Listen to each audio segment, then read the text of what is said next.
ਅੱਛਾ ਤੇ ਕੀ ਕਰਾਣਾ ਕੀ ਹੈ ਜੀ ਤੁਸੀਂ? ਫੇਸ ਨੀਟ ਹੋ ਜਾਏ। ਇਹ ਤਾਂ ਮੁਸ਼ਕਿਲ ਹਾਂਜੀ ਇਹ 6-7 ਦਿਨ ਲੱਗ ਜਾਣਗੇ ਘਰ ਦਾ। ਭਾਈ 1-2 ਘੰਟੇ ਬਾਅਦ ਮੇਰਾ ਫੰਕਸ਼ਨ ਆ, ਮੇਰੀ ਸ਼ੂਟ ਵਾ। ਅੱਛਾ ਤੇ ਤੁਸੀਂ ਫਾਸਟਲੀ ਜੋ ਹੋ ਸਕਦਾ ਵਾ ਉਹ ਕਰੋ, ਜੋ ਜਲਦੀ ਜਿਹਦਾ ਰਿਜ਼ਲਟ ਆਵੇ। ਤੁਸੀਂ ਜੋ ਕਰਾਣਾ ਨਾ ਸਾਨੂੰ ਦੱਸੋ, ਅਸੀਂ ਉਹ ਕਰ ਦਿੰਦੇ ਆ। ਕਟਿੰਗ ਕਰਾ ਲਓ, ਫੇਸ਼ੀਅਲ ਕਰਾ ਲਓ ਆਪਣਾ। ਹਾਂਜੀ ਤੇ ਇਹ ਤੁਹਾਡੇ ਹਲਕੇ ਜਿਹੜੇ ਨੇ ਨਾ ਥੱਲੇ, ਹਾਂਜੀ ਇਹ ਬਹੁਤ ਹਲਕੇ ਨੇ, ਤੁਹਾਡੇ ਤੋਂ ਵੀ ਜ਼ਿਆਦਾ ਹਲਕੇ ਨੇ।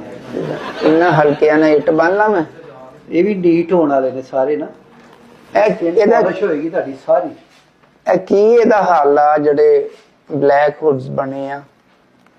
ਇਹ ਗੋਡ ਗਿਫਟਡ ਹੈਗੇ ਭਾਈ, ਇਹਦਾ ਕੋਈ ਹਾਲ ਨਹੀਂ। ਨਾ ਗੋਡ ਗਿਫਟਡ ਇਦਾਂ ਮਾੜੀ ਸ਼ੈ ਕਿਹੜੀ ਗੋਡ ਗਿਫਟਡ ਹੁੰਦੀ ਆ? ਤੂੰ ਗੋਡ ਗਿਫਟਡ ਇਹ ਤੇ ਮੇਕਅਪ ਦੇ ਦੌਰਾਨ ਤੁਹਾਨੂੰ ਪਤਾ ਸ਼ੂਟ ਤੇ ਰਹਿੰਦੇ ਆ ਆਏ ਦਿਨ, ਉਹ ਫਿਰ